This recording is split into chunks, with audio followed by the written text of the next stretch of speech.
ছোট্ট বেবিরা, কেমন আছো? নিশ্চয়ই ভালো আছো। আজকে আমরা বড় হাতের এবং ছোট হাতের পেঁচানো অক্ষরগুলো শিখব, অ্যালফাবেটগুলো শিখব এবং দেখব। এটা কি?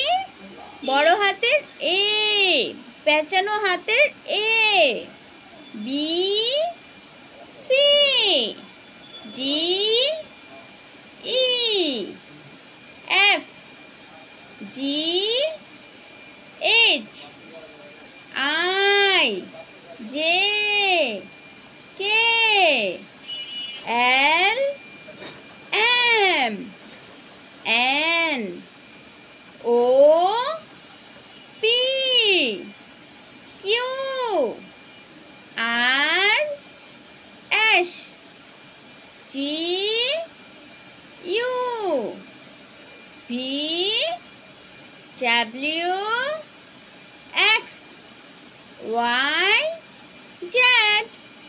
এখন ছোট হাতের পেঁচানো অক্ষরগুলো আমরা দেখব। A, B, C, D, E, F, G,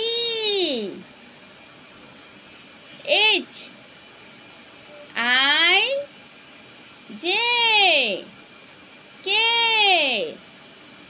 L, M, N, O, P,